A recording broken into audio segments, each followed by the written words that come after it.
almost extinct at one point in the wild. However, thanks to conservation efforts, largely on part of Theodore Roosevelt, their population has once again risen.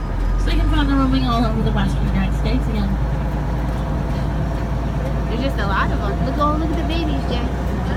Bison do start off orange and they will gradually darken as they age. So the orange ones are all pretty new.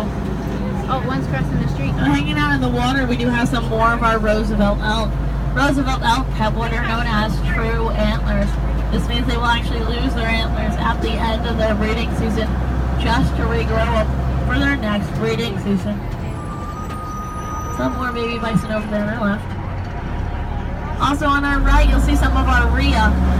Rhea are related to the ostrich and emu. You'll see later on in your tour. They're the flightless bird native to South America. They're huge, Jason. How much do you think? How much do you think they weigh? Over there on our left, you can see some of our fallow deer. Fallow deer are actually native to Europe, not the Americas. Now they're all pretty easy to spot considering they are all spotted. They do retain their spots their entire lives. We do have some more of our rhea over there on our right and on our left. Now rhea are actually kind of unique in the fact that the father will raise all of the young. The mother will lay about 20 eggs, then she will walk away, never to be heard from again. The father will then incubate those eggs and raise the young all on his own. Now we are about to make our way into Africa. This is where we do keep our native African animal, like our African elephant, our white rhinoceros, our grand zebra, and some of our ostrich.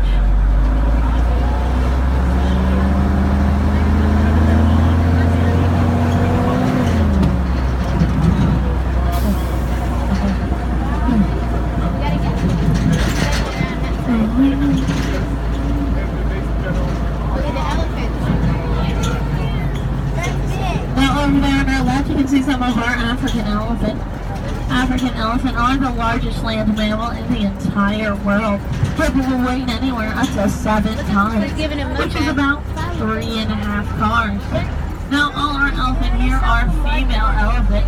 This is because they do live in a matriarchal society in the wild, which is a society run by women. My favorite society, of course. The elephant are on the endangered species list as they have been poached for their lovely ivory tusks. The ivory trade was actually banned in the 1990s as a way to help preserve the elephant species and prevent their extinction. Now, the elephant species is a keystone species, which does mean they have a major impact upon the environment they are a part of.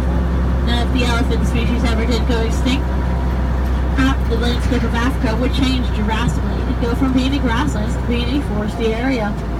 Over there on our right, you can actually see some of our ostrich eggs.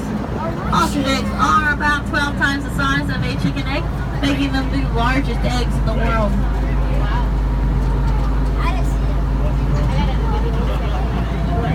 Last time the ostrich was on top of the egg, we tried to sell this on there.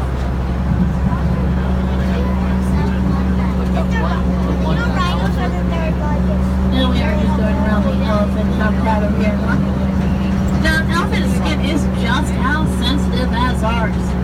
So, they actually have to use mud and dirt as a natural sunscreen in order to prevent getting sunburned. You can tell all our elephants here are African elephants because their ears are shaped like the continent of Africa. Another way to tell is that they all have tusks. So both male and female African elephant will have tusks, but only male Asian elephant will have tusks. Over here on our right, not only do we have some of our zebra, we have some of our Asian water buffalo, as well as some of our ostrich, but you also even see some of our white rhinoceros. Now, rhino do get their name from that horn on their nose. Rhino meaning nose. Saurus means horn. So rhinoceros does mean nose horn. Now, rhino's horn is actually not a true horn. They can actually lose that horn and it will regrow.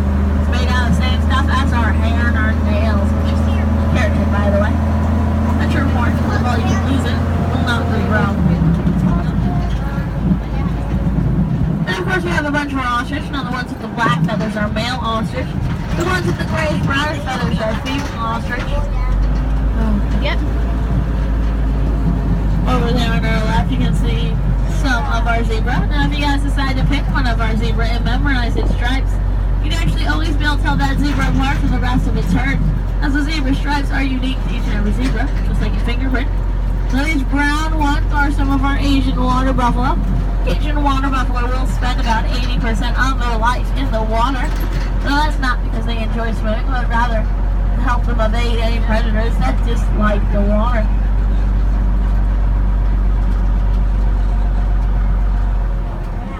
Some more of our zebra. A herd of zebra together is known as a dazzle.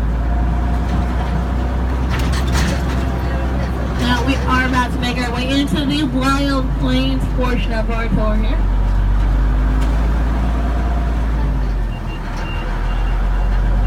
Now we do have a couple different species of animals here, as well as a couple of saying animal species here. We'll see a couple of our ostriches here. If you look over that on the left, you see a female ostrich on a nest of eggs. Now both the male and the female ostrich must take turns nesting on those eggs, and they'll also raise any of the young that hatch together.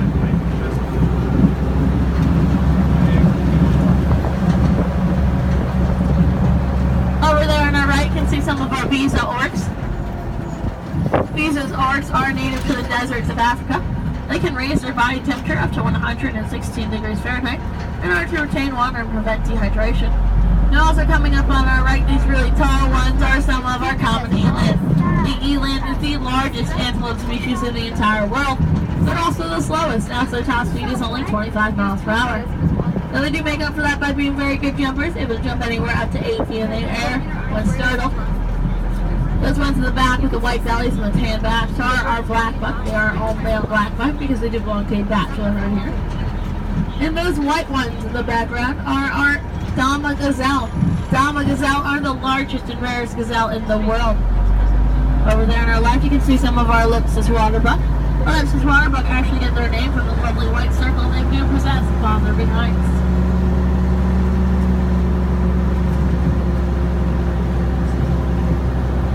We do have a plain over there on our left. It is a wild plain, as this is the Wild Plains.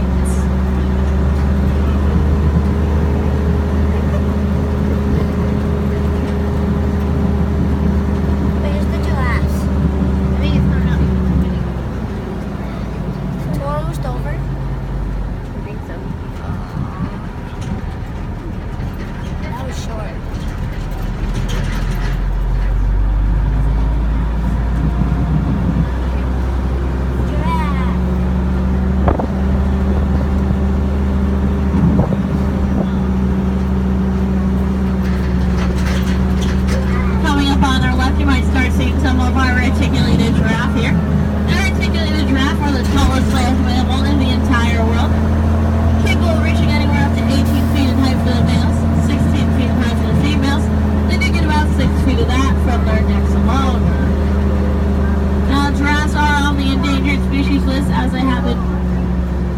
Undergoing what is known as a quiet extinction event in recent years. They've been losing their numbers in the thousands due to things like habitat loss.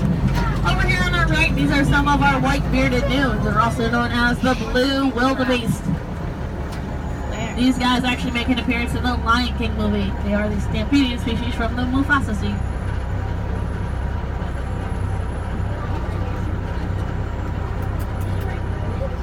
More giraffes over there on our left.